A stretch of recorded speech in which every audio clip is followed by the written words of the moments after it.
Hey everyone, and welcome back to Country Music Made Me. Thank you so much for joining us once again. If you haven't already, please be sure to check us out on social media. We're available on all platforms, so just head over, search Country Music Made Me, and give us a follow. You can also visit us at countrymusicmademe.com, where you can sign up for our newsletter to receive exclusive content. On today's episode, we are excited to be welcomed by Kasey Tyndall. Now, Kasey grew up with a love of performing and music, but it wasn't until an opportunity in 2014 to hit the stage to sing a duet with Keith Urban that she really got the bug to chase it as a career. She moved to Nashville in 2015, and after working to find her voice and find who she was as an artist, she released her breakout single, Middleman, last year. Since that time, she has released her wildly popular hit, Jesus and Joan Jett, which she began playing a few years ago live, and really it was the fans that made her release that song, and it has been very successful. She just released her newest single, Nothing Wrong with Being Country, so please enjoy our conversation with Kasey Tyndall.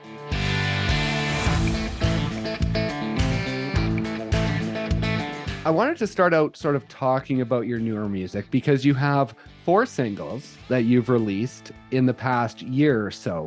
And so there's Middleman, that was sort of the first release that really hit for you. And that was based around your experience growing up with divorced parents. And then we had Jesus and Joan Jett, which is sort of a representation of your life of dealing with living the Christian life while also living the rock star life. So based on your life. And then we had Babies, which is the story, I believe, of sort of chasing your dreams and not necessarily being where people expect you to be, but being happy with that within yourself.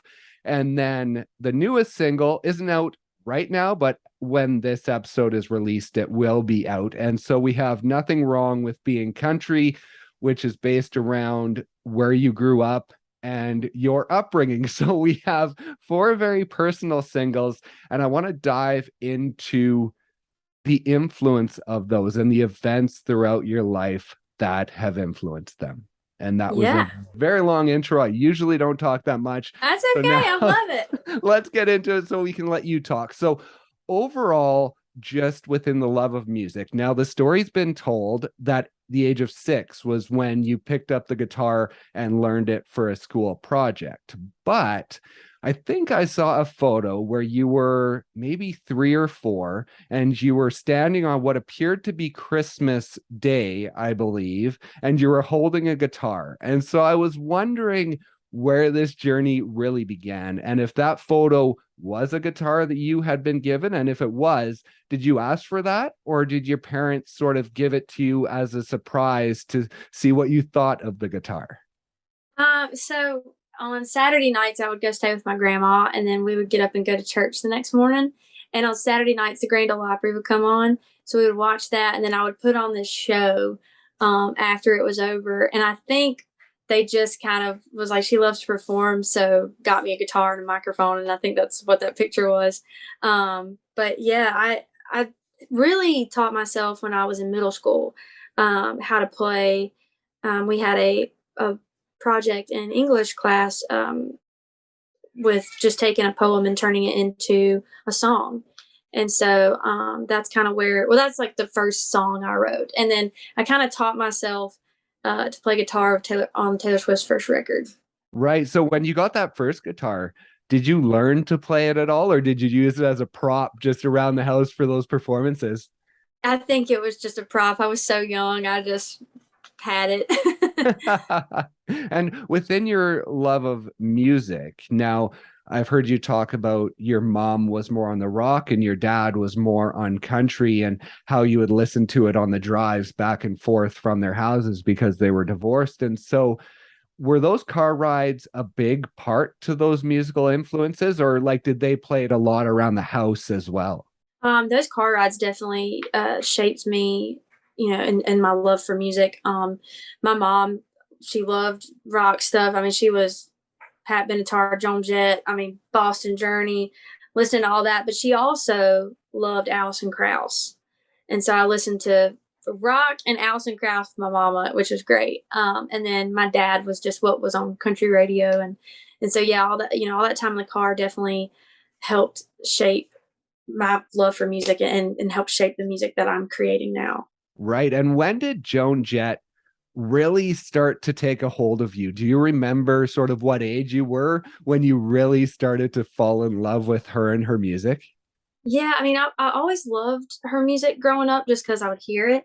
But I feel like really when I was like 19 or 20, did I really just like gravitate. I just loved her attitude and loved just her perseverance and how she just carries herself in music. And I just think she's a badass. So yeah, I think I was around 19 when I really was like, dude, Joan Jett's one of my heroes. Right. And now you have a guitar that I saw in some older videos. I don't know if you still have it, but it was an acoustic and it had like floral patterns, I think, like a strip of like floral patterns or something on it. And I was wondering if that was your first guitar, if there's a story behind that guitar. Yeah, so that was the first guitar that I like played on stage or played shows with. And it was pretty sure it was a Breed Love acoustic that my dad had got me, but I wanted to make it me. So I took some camouflage gun tape and made like a stripe and then put it around the rim just to make it me. But that's what that was. And do you still have it in the arsenal? I do somewhere. I think it might be up in the attic, but I still have it for sure. That's awesome. And within the car rides that you took with your dad, and I believe your stepdad, I wanted to ask you about CNG Grill and Grocery that I believe is now named Moe's and what that spot means to you. In my hometown? Yeah. Yeah, so it was originally called Sarah's Grill. Oh, okay. And that place, oh my gosh, that's where we would eat a biscuit before we went hunting on Saturdays. Wow, how did you know about that place? That's so crazy. I love my deep dives. Oh my gosh, yeah, that man, Sarah's Grill, that was the spot. So what memories do you hold from that? They just going to get a steak there, and there was like a little grocery store, and I don't think we ever grocery shopped in it, but my biggest memories from that place was just getting a biscuit there on Saturday mornings before we went hunting. And then because they were open so early, and so it'd be all the hunters sitting around having coffee and having a biscuit and just talking and getting ready for the day. Right. That's awesome. And now, was it your dad or your stepdad that got you into hunting and was your hunting partner? My dad got me into hunting, but I hunted with both of them. Okay. For sure. But yeah, I was really young when I started hunting with my dad. And talk about the hunting stand. I saw you mention at one point that you did go to church in your youth, but it was really in the hunting stand where you found Jesus and connected with Jesus. And so talk about that connection. Yeah, so I was in this hunting club that my stepdad was a part of when I started going there when I was in middle school, and we would have so like I would hunt with him one weekend and my dad the next weekend. But we would do Bible studies on Friday nights, and then we would wake up and hunt on Saturdays. And just being around the people that were there, and between that and just hunting itself is so just peaceful. And I don't know, that's just where my true like connection with Jesus, that's where it came from. And do you still get the chance to go out and hunt? I do, not as much just because of touring, and I stay pretty busy, and I don't really have a place out here around Nashville to hunt yet, but that's on the vision board. And now you mentioned playing the guitar in middle school for a school project, and I was wondering when it began to take hold, because we'll talk about the Keith Urban thing, which was the big catalyst in all of this. But before that, is there a moment where it did take hold, where you saw it as something more than you heard in the car or heard at home? Yeah, so my first real performance was I was in 4-H when I was young, and but I lived in the city limits, so I couldn't raise an animal. Oh, okay. I can't remember what the rules were that prevented me from doing that, but I couldn't have a goat, like all my friends. So they did this talent show every year, and I did the talent show and played, and that was the first time I like played guitar and sang in front of anyone, and that kind of, that lit a fire, and I kept doing it, but nothing serious. I think, I just kind of always had that mentality, like a very realistic mentality that like, oh, everybody wants to be a big star, and I'm never going to get out of here and do it, So, but that's truly when it, I was like, oh, wow, I can like get out of my bedroom and actually sing in front of people and see what happens. So what was that like after all those years of performing for your family and loving performing to actually get on a stage and perform in front of people? Were you automatically comfortable, or were there nerves there when you finally got up in front of people? I was terrified the whole time. I remember being so scared. I can still see it now. I was sitting on the stage. We had the 4-H meetings at my church in the fellowship hall, and just sitting on the steps of that stage, and they had like set the mic up, and I was terrified. But afterwards, once I got through it, I was like, wow, that was an insane adrenaline rush, and I think I could do that again. Right. And now I saw a photo you posted from the Colgate Country Showdown, I Oh believe yeah. it was. And I was wondering, did you perform there, or was that just like you were there watching? I performed. I got up to second place. I won in the local round, and then I went to the state round and lost out at second place or third place. I can't remember, but I was so sad. But it was I love that contest. I thought it was great. I had a good time. What did that do for your confidence in showing you that maybe you were better than some of the rest, and maybe, just maybe, this was something you could pursue? Yeah, I mean, it definitely added to it. And like I said, I always had this mentality that like I was never really going to try to be anything, you know, big. I mean, I did try out for like American Idol and The Voice and stuff and didn't make it. But Okay. you know, I mean, that contest definitely was the biggest thing at the time that I had done. And so I was like, well, I'll just keep doing stuff like this and see what happens. And in 2013, did you record a 6-song EP?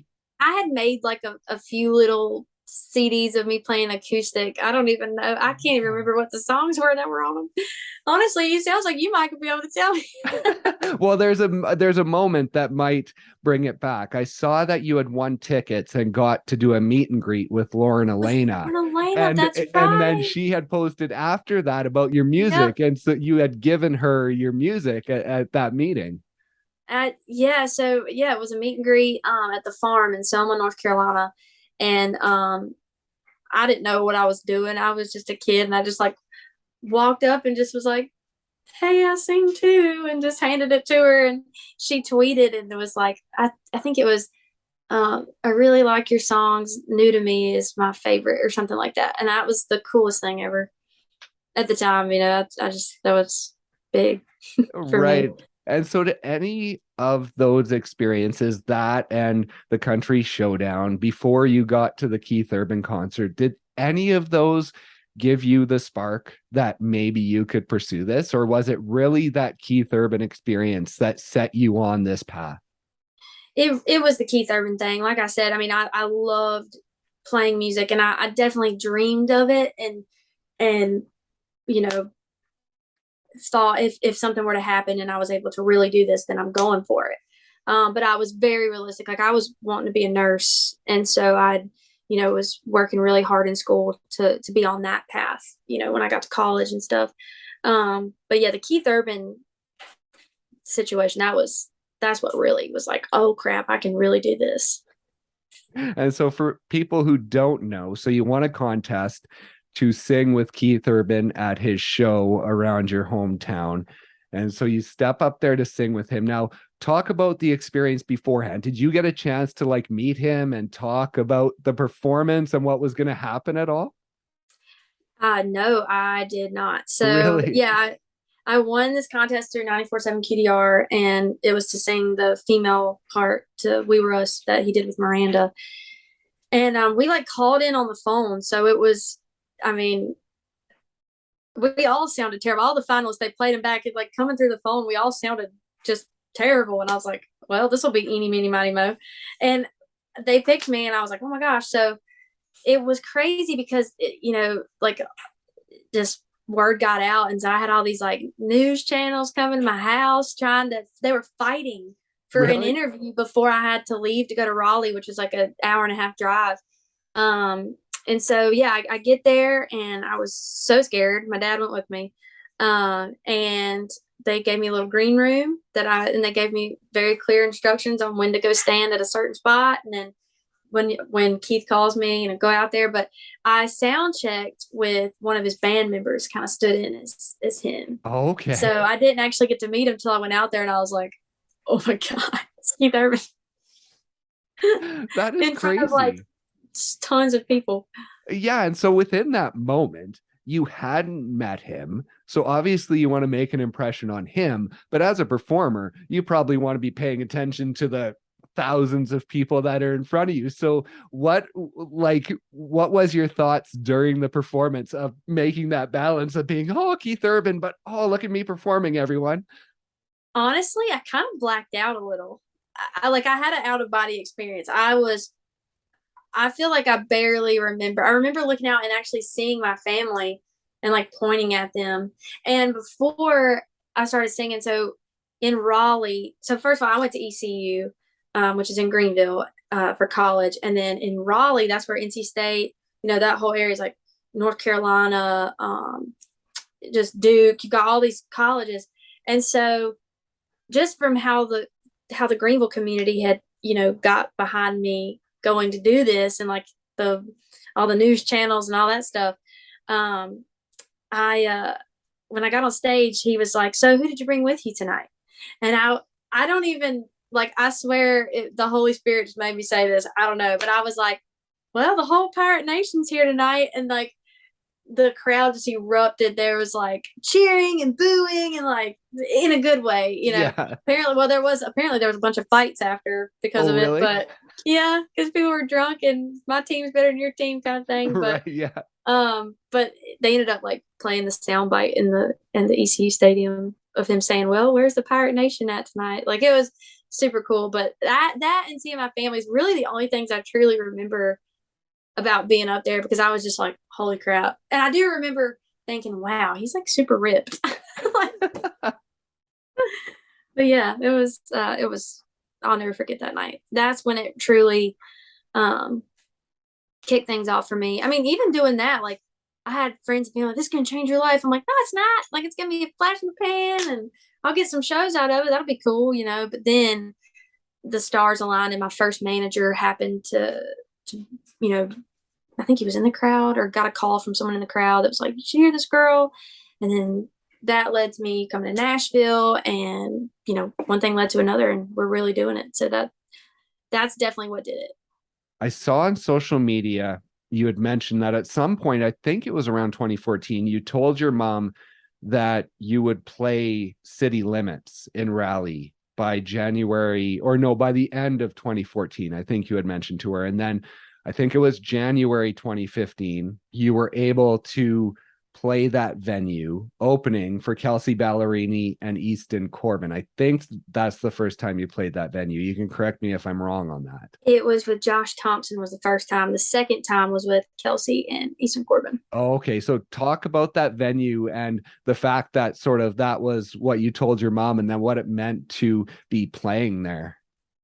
So City Limit Saloon growing up, you would hear it on the radio. Like that's where the country concerts were, like that, the up and coming, like that you could go and see. So when I was, 18 and could finally get in, it was Chase Rice and Sam Hunt, and those people were playing there at that time. And I can't remember what the capacity was there. I want to say it was like 1,000 cap, maybe club. Oh, okay. And it was in Raleigh. And it was just always a goal of mine. I just felt like if I played City Limits, I was doing something right, And so I got to meet Kevin Frazier. He was actually part of my team, that first team. He owned City Limits Saloon. And so when they asked me to open for Josh Thompson that first time, I was like, I mean, it just meant the world to me. I'll never forget that night. That was such a big deal for me. And then getting to hear my name on QDR when they were, advertising for the show. Right. I just like remember riding around in my truck constantly just to hear it. I mean, it was such a big deal. And now City Limits is no more. They tore it down. Actually, I just got a picture this week from my band leader, went back home for a few days. He's from Raleigh, and he's like, no more City Limits. And I was like, dang. I mean, I've spent a lot of nights watching concerts there, and it's definitely a huge part of my journey. And I believe that you were able to go back there to play over the years. And so what did that mean to you? Like within those experiences, do you have to make sure they don't lose the magic that it had the first time you played it and become normal for you within this journey? Is that sort of maybe a worry if it does become a normal thing? Especially with that place, I don't think that was ever going to happen. But the first time I got to headline there and we sold it out, that was huge. Like one of the most special nights. A lot of special nights came from City Limits Saloon, but I also, when Kevin was gonna sell it and it was gonna be like the last night, I got to play the farewell party, and that was really cool too. But yeah, City Limits, wow, I love that place. I'm sad it's gone. Yeah, absolutely. And now the conversation when you're ready to move to Nashville. Talk about that conversation with your mom and just maybe the conversation with yourself in sort of telling yourself that it's the right move. So I had visited with my first manager just to, he's like, have you ever been to Nashville? I was like, like as a kid, but not as somebody who's actually doing this now. And so he's like, okay, well, I've got meetings, so why don't you come and just tag along? So I did. And everybody kept saying, you got to be present to win, you have to move here. So it's the only way. Right. And so I had just got done with my prerequisites to get into nursing school or to apply to nursing school. And I had to just make that decision. And it was, I can always go back to school. But these kind of opportunities, only happen once. So I just needed to do it. And so when I talked to my parents about it, they were very supportive. And they were okay with me dropping out of school. And it was hard, for me to leave home because I was 19. So, but they helped me move, packed up the U-Haul and helped me move my stuff in. And they were great. That's awesome. And tell me about Susie, your Chevy truck. Did she ever make it to Nashville after all? Not yet, but she's going to. I'm telling you, it's still a goal of mine. I know where she sits. I'm going to buy her back. But no, that was, man, I love my truck. And that was really hard having to leave her behind. Just because she's a little bit old and gas was so expensive, especially at the time I moved here. And I needed a little car that I could zip around and go to shows far away. But I'm going to get her back. She's my best pal. She doesn't have electric seats though, so I had to sit on an old hunting cushion and barely look over the steering wheel. Yeah. That's awesome. And within that drive and the price of gas, how many hours do you figure you've spent on the road between home and Nashville? I mean, in the car I have now, I got it when it had 14,000 miles on it. It's like 120 some thousand miles on it. Oh, wow. And I drove a different car for like a year or so. Oh, okay. So a ton. And my band when I first moved, my band was based in North Carolina. So I would drive and meet them. They would have the van and trailer and I would drive my car. So, oh, wow. I mean, I've put some miles. And then, when I first moved here, I'd go back and forth a lot and play acoustic gigs to pay the bills. So I was driving back home, 7-8 hours every other weekend. Wow. That's crazy. I have put some miles on the road. Absolutely. And when you first moved to Nashville, talk about Lainey Wilson, of course, and then also Parmalee, I saw was they were some mentors of yours. Talk about how important artists like that, especially Lainey, were when you first moved there and helping you sort of get your footing. Yeah. So I moved to town with a girl named Mandolin Monchick, who is now Lainey's manager. And we met Lainey. She was actually living up the street, and Mandolin was working a lot, and me and Lainey were kind of in the same boat. We were like, we would go right, but then we would, we lived up the streets. We were bored. So we just hang out every day, and then we all became best friends, and then we all ended up living together. And but yeah, Lainey's my best pal, and I'm so excited that she's just freaking blown up. I mean, gosh, if anyone deserves it, it's Lainey. But yeah, she's a huge part of my journey because she's a part of my village here. When you don't have family here in town, your friends are your family.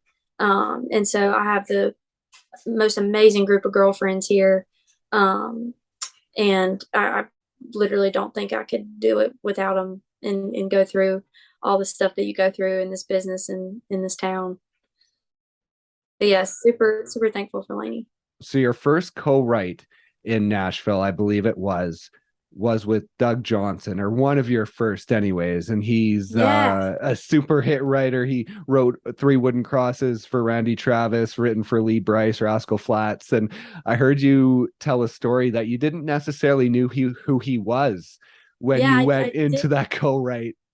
I didn't. It was me and Doug and a guy named Nick Autry, and Doug had to step out and take a phone call, and Nick was like, "Do you know who that is?" And I was like, "No."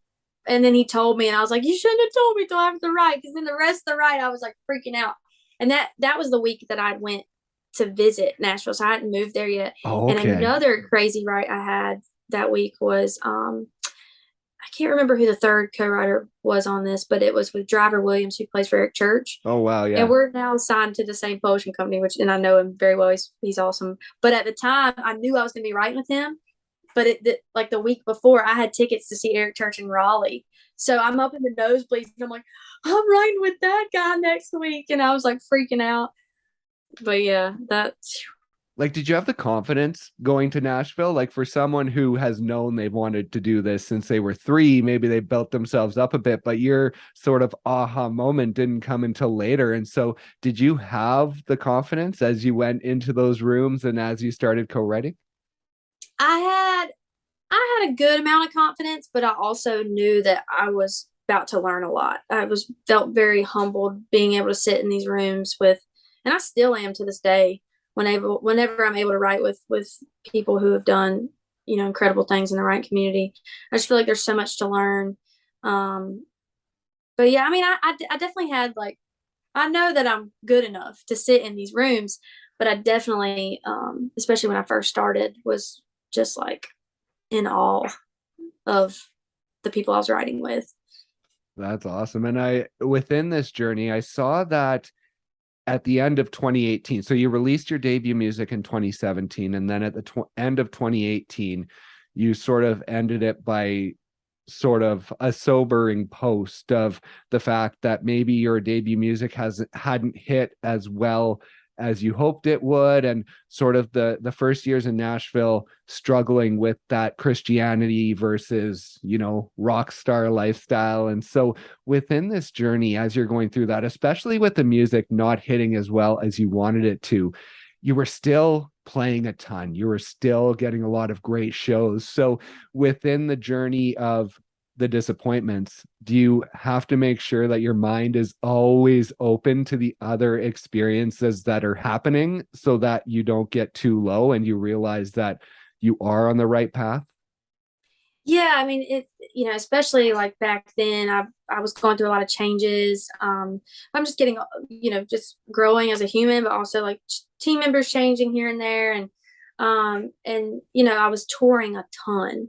And some, like, I would play kind of some crappy gigs to be able to go open for Granger Smith one night, so Right. I feel like I definitely, you have to really work at keeping your mental health right. sometimes in this business, no matter what level you're at. I mean, some of my friends that are doing really well now, I mean, they have the same struggles, just on a different level, or, and so I've definitely learned,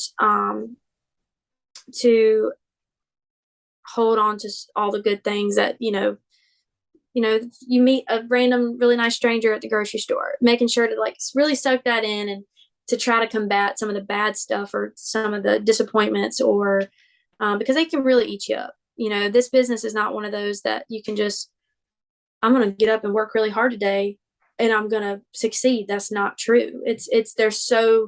Everybody's path is different. There's no one way, one size fits all situation in the music business. And so all you can do is do your best. And when sometimes your best isn't good enough, it can be very, very hard, especially growing up like I did, where you worked hard. Like, when I was in college, I worked 3 jobs and went to college and played music. And there was you didn't work hard in my family. I mean, there's no other option. You worked your butt off.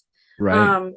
And I love that. So that's what made it even harder when, around that time when things were just, it seemed to be falling apart for me on the music side.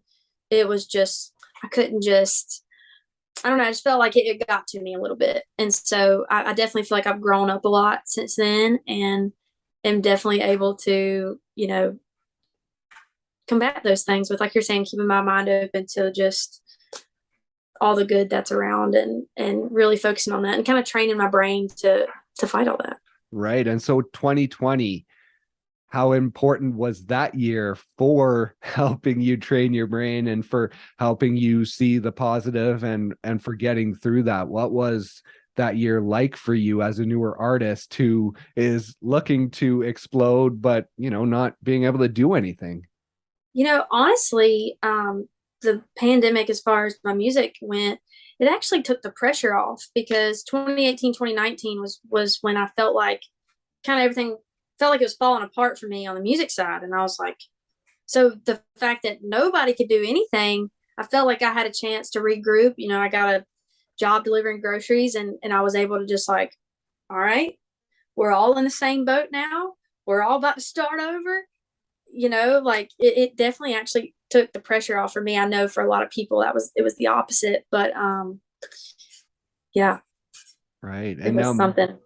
Middleman was the first single that you released in early 2021, and that was a more country forward song. It didn't exactly have that rock leaning edge. And so when that hit well, did you have a worry that maybe that was the path you had to take, and maybe you had to leave that rock edge behind to be successful? Honestly, so Middleman, what came at a time, this is such a God moment for me. I was about to lose my publishing deal that I had at the time. Like, I knew I wasn't going to get offered a new one. We were in a pandemic. And I was like, oh my gosh, I'm not going to be able to pay my bills. And right. At that time, nobody's hiring. It's not like I could go get my bartender's license and start slinging drinks, because they were cutting people. And so, a lot of veterans were only, veteran bartenders were holding steady jobs with that. And I was like, I don't know what I could do to actually make enough money right now, because touring was not quite back up to par at the time. And so I just needed another publishing deal. And I was like, I need a song that is going to get someone in town's attention to sign me to a publishing deal, so I can focus on my music and have a way to pay my bills. And so I had been praying and praying. I was like, I don't know what to do. I don't have a song. And me and Lainey ended up writing it on the back porch. And we were just talking about, my parents being divorced and how I had a great experience, but, being the oldest sibling, I was the middleman. And as soon as I said middleman, she was like, go get a guitar right now. Like, I'm pretty sure it was like 10 o'clock at night. And she was like, keep talking. And I literally, like, every line was just matter of fact. The only thing that wasn't true was it wasn't a Texaco. It was a Hess station. But that didn't really sound good. So, and we knew we had just wrote one of those songs that was like a career song that even if it didn't go big, it was just a song I would play forever. And it was just, my story. And so my mom, and then I didn't have a way to record it because I didn't have any money. Right. And so my mom actually just was like, I'll pull out of my savings and just get it recorded. And I couldn't believe that. Like, that was crazy. And she wouldn't take no for an answer. And then that led to River House, who I'm with now, and they're incredible. I freaking love my team that I'm with right now, but I'll never forget. So Zeb and Lim called me the day that my publishing deal was going to stop paying me.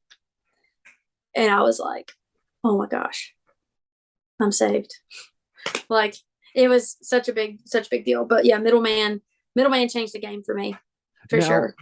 How interesting is that? Like, one that pops to mind is Scotty McCreery and 5 More Minutes. That was a song that his management pushed to the side because they didn't think it was good enough. And then when he was on his own, he's like, no, this is a song I'm going to release. And that really shot him off. And so for you, it feels like once you had control over what you were doing, that's when things became successful, because that's when things really became you. Yeah. And I think, just everything feeling like it was falling apart, and building back up myself, and then, pushing off from there, definitely, it's just like you're saying, but also just getting older too. And I was just sinking into my skin and really like figuring out who I was. And the music's kind of been changing with that ever since I got started. But yeah, and definitely. So when you went into releasing Jesus and Joan Jett, which I believe you had written back in 2017, now after you have Middleman, which is, like I mentioned, more country leaning, what was your thought to saying it is a different sound than my first single, but I'm going to take this chance and I'm going to release it and I'm going to see what people say? Yeah, so that song, the fans, they would not take no for an answer. I had tried to put that song out multiple times, and just one thing after another, it wasn't working out. And finally, when I got over to River House and we were deciding to put out more music after Middleman, the fans wanted it so bad. And I'm country and I'm rock, so there are going to be times where maybe something sounds a little more over here and some songs over here. But that's what I like about my music. I don't really want to be put in this box. Right. So, yeah. So we just went for it. I was like, rock and roll, baby. Let's go. And what was it like? Like, you have played it for years live, but what was it like finally hearing that finished, recorded, produced song? It was incredible. And Derek Wells is incredible. Him and all the musicians did an incredible job. It just felt like finally. That's all I could think about. Just finally, it's happening. This is what I want right here. And how cool was it when it did do well? I mean, I think from what I saw, I could be wrong, but I think that it has the most streams on Spotify of any song, like even your older stuff that has had the years to accumulate listens. So what is that like to finally release it and see that success and see the response from the fans, not just at a live show, but within your entire career? It just, for me, that song, why it was so cool to me, was like the fans wanted it, and then it showed with the streams and the success of it thus far. And I think it's still hanging on to some playlists, which is huge. But yeah, just the fans spoke and they got what they wanted, and they showed out with it. So it's just, yeah, I don't know. That song is just, it's like my baby. But yeah, just, it definitely showed how powerful fans are and why they're the most important part of all this. Right. And now the newest single, Nothing Wrong with Being Country. Now I saw that you were on a writing trip in Louisiana earlier this year. So did that song come from that trip, or is this one that came back from 2020, 2021? No, I wrote that song this year. I'm trying to think. I can't remember when I wrote it.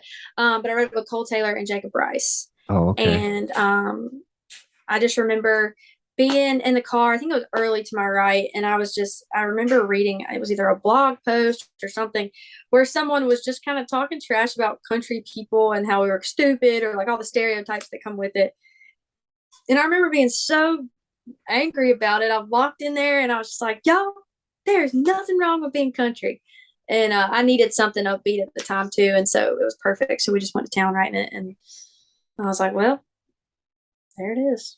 We're cutting that one.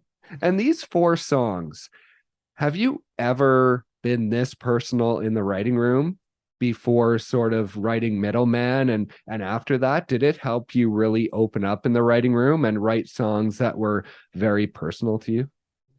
Honestly, there's like a weird magic that's in a writing room. Like you could have never met someone before. You go in a writing room and you tell them your whole life story and write a song and leave. And you might not would even tell some of your closest friends some of these things. I mean, it's just weird how vulnerable writing can make you. So I've always kind of been that way since I started writing with other people. It was way before like Middleman and everything, but Oh, okay. I've definitely gotten more vulnerable the more I get used to it. But yeah, it's pretty incredible. Like it's like a big therapy session sometimes.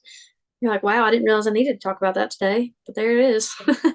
That's hilarious. And talking about telling your life story and telling them things you might not tell anyone else, I wanted to ask you, I think it's Courtney Thomas, who is one of your good friends. And I saw you post one time what people could learn from her if they convinced her to spill all her secrets that she has with you. And I was just wondering what maybe some of those secrets are and your relationship with her. Oh gosh. So I don't know if I could tell those secrets. I would kick my butt. But she was my best friend in high school, college, and she's still one of my best friends. And I try to see her whenever I go home. But yeah, she's an awesome human. I love Courtney. Love me some Courtney. That's awesome. And I also wanted to ask, the hard work and never back down attitude that you have, of course, it's from your family, but I was wondering also how much you took from Walker, Texas Ranger. Oh yeah, dude. I love that show. That was like my favorite show growing up. Man, Chuck Norris. Yeah, so actually I ended up taking Taekwondo for a Okay. while. And I used to be on the sparring team and everything, and I think that came from that. But yeah, the hard work and the discipline from like the martial arts and watching Walker Texas Ranger definitely helped me with my music for sure.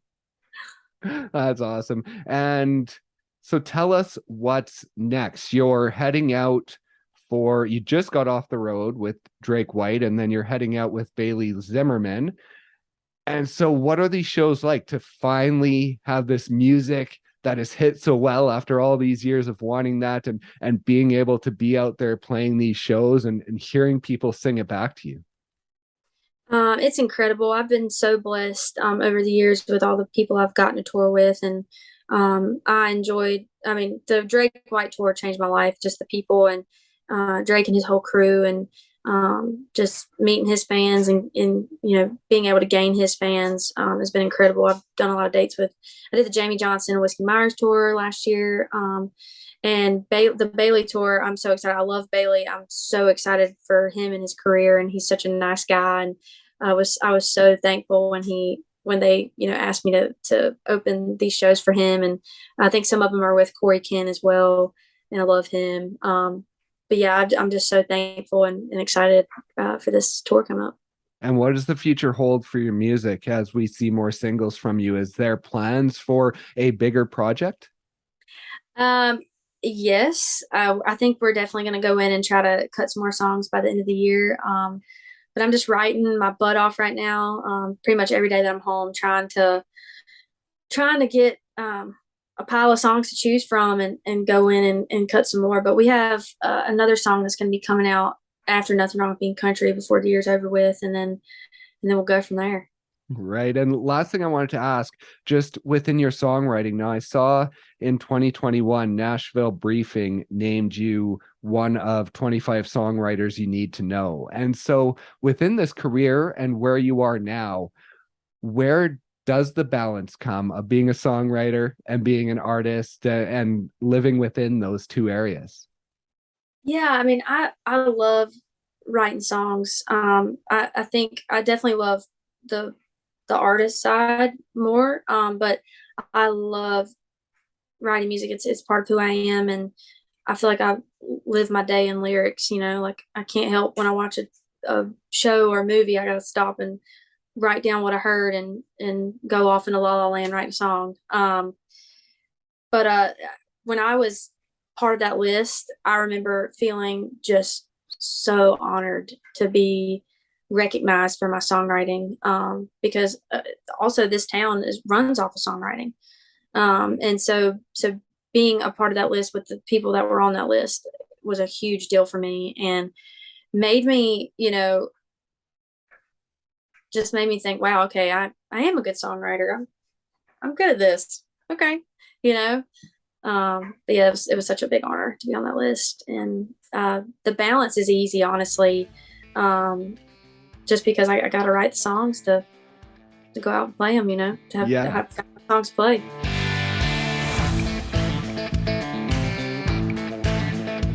Thank you once again so much for listening, and thank you to Kasey for stopping by and sharing her story. Be sure to check out her newest single, Nothing Wrong with Being Country. Please also be sure to check us out on social media. You can find us on all platforms, so just head over, search Country Music Made Me, and give us a follow. You can find us on our website, countrymusicmademe.com, where you can sign up for our newsletter to receive exclusive content. And finally, if you enjoyed today's episode, please leave us a review, a rating. It would be very much appreciated. Thank you once again so much for listening, and we'll see you next time on Country Music Made Me.